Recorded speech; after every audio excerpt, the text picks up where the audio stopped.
Saudara, selama Ahlus Sunnah wal Jamaah menjadi mayoritas di Indonesia, nggak usah khawatir. Madhab-madhab yang lain bisa hidup dengan tenang. Jangankan madhab yang lain, orang kafir pun hidup tenang, saudara. Karena Ahlus Sunnah wal Jamaah, saudara, nggak ada diajarkan untuk mengganggu orang lain. Kalau Ahlus Sunnah tetap menjadi mayoritas di Republik ini, saudara, nggak ada Ahlus Sunnah yang mengganggu Syiah, yang mengganggu Wahabi. Syiah dari dulu udah ada di negeri kita. Wahabi dari dulu udah ada di negeri kita. Enggak, Ahlus Sunnah enggak ganggu. Selama mereka tidak mengganggu Ahlus Sunnah, ya ikhwan. Tapi hati-hati. Kalau besok bukan Ahlus Sunnah yang menjadi mayoritas di Republik ini, saudara. Kalau besok bukan Ahlus Sunnah yang menguasai negeri ini, saudara.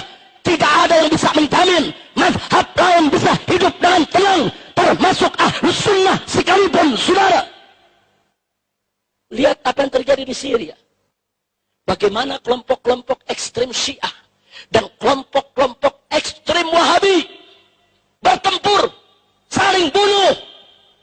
Dan Ahlus Sunnah wal Jamaah jadi korbannya, saudara. Almarhum wal maghfurullah Syahid Profesor Dr. Muhammad Said Ramadan Al-Buti, saudara. Siapa beliau? Ulama Asy'ari, ulama Syafi'i. Umur sudah 85 tahun, saudara. Begitu melihat bangsanya, rakyatnya, anak negerinya bertempur, sedih, dia nangis. Dia nasihati pemerintah, jangan bunuh rakyat. Dia nasihati rakyat, jangan berontak kepada pemerintah. Kedua belah pihak dinasihati, saudara. Diminta duduk bermusyawarah.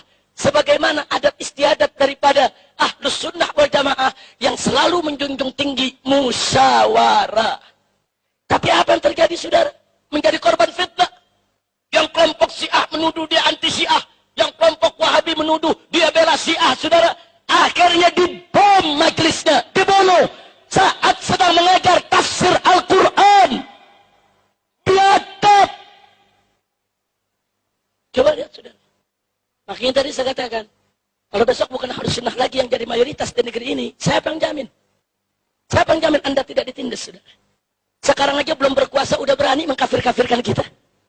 Sekarang belum berkuasa udah berani bicara di TV di atas mimbar. Kita disesat-sesatkan, dikafir-kafirkan.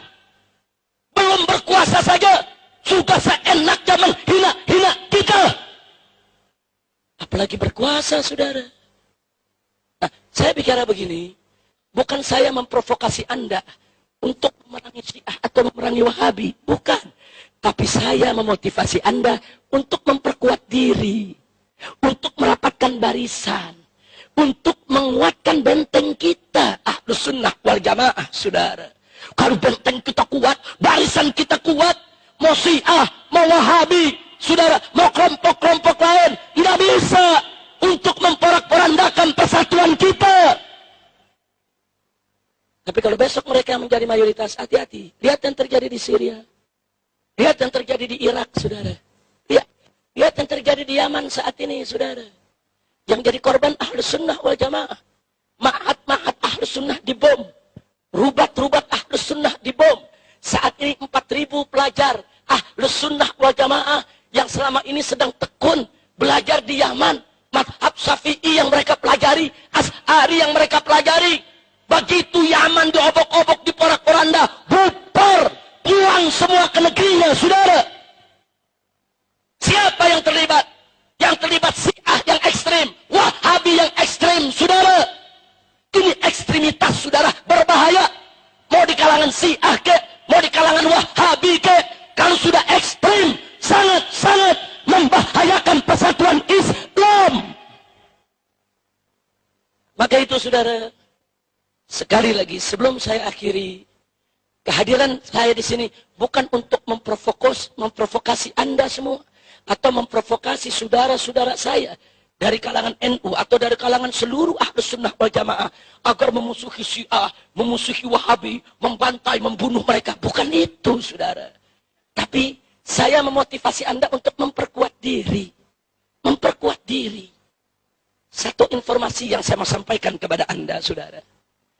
Anda tahu sejak tahun 80-an, Kedutaan Besar Arab Saudi membagi-bagikan ribuan beasiswa kepada santri-santri Indonesia, santri-santri pesantren untuk belajar di Arab Saudi sana.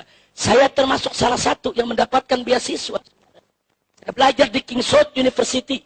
Saya selesaikan program S1 saya di sana, saudara. Saya lihat dengan mata kepala saya. Saya dengar dengan telinga saya, saudara. Berapa banyak? Tidak kurang dari 75-80% pelajar Indonesia yang belajar di Arab Saudi, di universitas-universitas pemerintah Saudi, berubah menjadi Wahabi. Kalau sekedar berubah menjadi Wahabi, saya masih nggak kaget, saya masih nggak khawatir. Kalau Wahabi buat dirinya, tapi begitu mereka pulang, berapa banyak di antara mereka direkrut, diberikan tugas, dimodali, dikasih finansial. Untuk apa? Untuk mewahabikan Indonesia. Ya, mereka pulang. Mereka diberikan finansial. Mereka bisa membentuk organisasi, membentuk mahat-mahat, membangun masjid-masjid. Uang mereka banyak, ekonomi mereka kuat, pendanaan mereka luar biasa. Dan mereka di-backup oleh kekuatan asing, saudara. Hati-hati kita sentuh mereka. Anda sentuh mereka, saudara, pemerintah Saudi yang akan protes. Ini urusan internasional, saudara. Dan pada tahun yang sama, setelah revolusi terjadi di Iran, Iran pun melalui kedutaan besarnya membagi-bagikan ribuan beasiswa kepada santri-santri pesantren di Indonesia, saudara. Ya, kita bersyukur, kita berterima kasih kepada Saudi, kepada Iran yang telah memberikan kesempatan kepada santri kita untuk belajar di jenjang pendidikan yang lebih tinggi. Tapi kita prihatin, manakala yang di Saudi diwahabikan, yang di Iran disiahkan. 99% pelajar Indonesia yang belajar di Iran jadi Syiah, saudara. Baik, kalau Syiah buat diri mereka, saya nggak kaget. Itu hak pribadi mereka, saudara. Tapi begitu mereka pulang, mereka mendapat misi untuk mensyiahkan Indonesia. Mereka dibiayai, mereka dimodali, mereka mendapatkan pendanaan. Masya Allah. Singkat cerita, ini sudah berlangsung dari awal 80-an. Sekarang kita sudah 2015. Anak-anak kita yang belajar di sana udah banyak pulang, pada jadi doktor, saudara. Nah, sekarang pertanyaan saya, apa yang sudah kita siapkan untuk menghadapi mereka?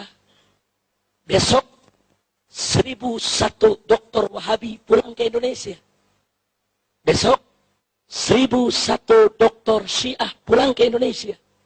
Dan yang lebih parahnya lagi, sebelum Saudi dan Iran bagi-bagi beasiswa, Inggris, Amerika, Eropa udah bagi-bagi beasiswa. Anak-anak kiai dibujuk-bujuk untuk belajar ke Amerika, belajar ke Harvard University, belajar ke Boston, belajar ke Cambridge, belajar ke Sorbonne, saudara.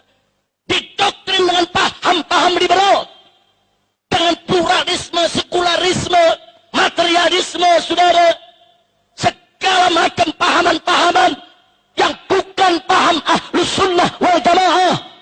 Ya, mereka berubah menjadi liberal. Kalau anak-anak kita belajar di Amerika, belajar ilmu komputer, kita senang. Belajar ilmu geologi, kita senang. Belajar ilmu kimia, ilmu kedokteran, kita senang. Tapi yang menjadi muskilah adalah anak-anak kita belajar tafsir kepada profesor Yahudi, belajar hadis kepada profesor Nasrani. Inna lillahi wa inna ilaihi raji'un. Saudara, sekali lagi saya ulangi. Sebentar lagi 1001 dokter liberal mengepung kita. 1001 dokter Wahabi mengepung kita. 1001 dokter Syiah mengepung kita. Ingat, mereka datang sebagai cendekiawan, sebagai ilmuwan, sebagai doktor. Dan mereka begitu masuk ke Indonesia, mereka masuk ke legislatif, yudikatif, eksekutif. Mereka menjadi penasehat-penasehat menteri, penasehat-penasehat jenderal.